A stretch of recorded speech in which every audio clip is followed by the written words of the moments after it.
Sir अगर India producer बन जाता है आर्टिफिशियल इंटेलिजेंस का, ये वाली चीज़ें अगर सॉल्व हो जाती हैं जो इतनी डिफ़िकल्ट है नहीं, एफ़र्ट लगे तो सॉल्व हो सकता है ना? क्योंकि पता है कि टारगेट क्या करना है ना? इंडिया का फ्यूचर क्या होगा सर फिर? इंडिया का फ्यूचर बढ़िया होगा, क्योंकि यदि आपने इसमें एक तो चीज़ हमें समझ लेनी चाहिए कि 2 चीज़ें होने वाली हैं। एक तो मास अनएम्प्लॉयमेंट होगा, लेकिन उसको हम इस एग्ज़ाम्पल से समझते हैं कि वर्ल्ड इकोनॉमिक फोरम है, एक इंस्टीट्यूशन है। उन्होंने अपनी स्टडी में बताया कि 85 million jobs will be gone. हुँ। लेकिन उन्होंने अपनी स्टडी में ये भी बताया कि 97 million new jobs will be created. But जो नई जॉब हैं वो नहीं होंगी जो इरेडिकेट हो जाएँगी या ख़त्म हो जाएँगी। तो उन न्यू जॉब्स को यदि अडॉप्ट करना है, तो फिर उसके लिए तो फिर आपको ट्रेनिंग पे फ़ोकस करना पड़ेगा। अपने ह्यूमन रिसोर्स को ट्रेन करना पड़ेगा, अपने ह्यूमन रिसोर्स का माइंडसेट ही चेंज करना पड़ेगा। जैसे मैंने बताया, जो पुरानी वाली फ़ेज़ था, वो ये था कि आपने एक लिमिटेड चीज़ सीख ली, स्किल सीख लिया और फिर आप जाके फिट हो गए। अब वो फ़ेज़ नहीं है, अब आपको कंप्लीटली अपनी ओनरशिप लेनी है। आपको एंटरप्रेन्योरशिप वाले मोड में आना है, ठीक है ना? और फिर आपको वो उस स्किल के अराउंड अपनी एक्सपर्टीज़ इतनी डेवलप करनी है that you are almost best. और फिर उसके अराउंड आपको बिज़नेस, सर्विसेज़, ये सब आपको आने वाले टाइम में ऐसा दिखेगा जो होने भी वाला है और जिसके बारे में बोल रहे हैं कि 1 बिलियन डॉलर की कंपनी बनाने के लिए आपको कितने लोग चाहिए? बहुत सारे लोग चाहिए, पूरा सेटअप चाहिए, पूरा मार्केट रिसर्च और ये सब चीज़ें चाहिए।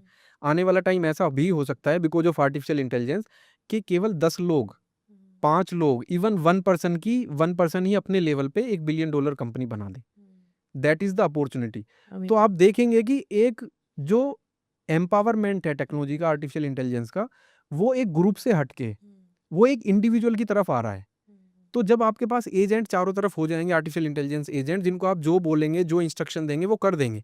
तो फिर अल्टीमेटली बात इस चीज़ पे बची कि मैं उन चीज़ों को यूज़ करके क्या प्रॉब्लम सॉल्व करना चाह रहा हूँ, क्या सर्विस देना चाह रहा हूँ, क्या वैल्यू ऐड करना चाहता हूँ दूसरों की लाइफ़ में। तो हमें अपने प्रॉब्लम आइडेंटिफिकेशन करने के मतलब सिस्टम को शिफ्ट करना चाहिए। हमें अब एजुकेशन सिस्टम में ये फोकस नहीं करना चाहिए कि हमने ये चीज़ सीख ली और हम वहाँ फिट होंगे और वो प्रॉब्लम हमें बताएगा कि ये सॉल्व करनी है। अब हमें अपने एजुकेशन सिस्टम को प्रॉब्लम सॉल्विंग मोड में पूरा माइंडसेट शिफ्ट करने के साथ आना चाहिए कि आप डिसाइड करो अपने आसपास क्या प्रॉब्लम है और उस प्रॉब्लम के हिसाब से हम आपको स्किल देंगे, ट्रेन करेंगे और फिर आप उसको एक एज ए स्टार्टअप या किसी उस तरीके से उस एंटिटी में डेवलप करो और ग्रो करो और अपनी जिम्मेदारी खुद उठाओ उस तरीके से। तो चीज़ें उस डायरेक्शन में बढ़ रही हैं। अदरवाइज़ फिर वही है कि यदि आप जॉब नहीं लेना चाहोगे, काम नहीं करना चाहोगे, तो फिर यूनिवर्सल बेसिक इनकम है, एक डिसेंट मतलब जिस तरीके का आप जीवन जी सकते हो उस तरीके का जी पाओगे। फिर ह्यूमन डिग्निटी का इश्यू बहुत प्रॉब्लमैटिक हो जाता है। क्योंकि एज़ ए ह्यूमन बीइंग हमारी जो आइडेंटिफ़िकेशन है, वो हमारे काम से बनती है। और यदि हमारा काम ही हमसे ले लिया जाए, जो आर्टिफ़िशियल इंटेलिजेंस करने वाली है, तो हमारा लॉस ऑफ कंट्रोल वाला कॉन्सेप्ट इमर्ज हो जाएगा। कहने का मतलब है फिर हमारी लाइफ़ का क्या सिग्निफिकेंस है? हम अपनी लाइफ़ से कंट्रोल ही खो देंगे। If I am not useful, then what is the value of my life? तो फिर वो वाला जो साइकोलॉजिकल और फिलोसॉफिकल इशू है, वो भी इमर्ज करेगा इस ड्यूरेशन में। तो उसको हमें कैसे एड्रेस करना है? तो फिर हमें हो सकता है कि मेंटल हेल्थ और ये सब इश्यूज़ के बारे में लोग ट्रेन, जैसे मैंने बोला ना, आपके पास इमोशनल कोशेंट, इमोशनल इंटेलिजेंस और ह्यूमन एट्रिब्यूट्स की जो रिक्वायरमेंट है, वो बढ़ेगी।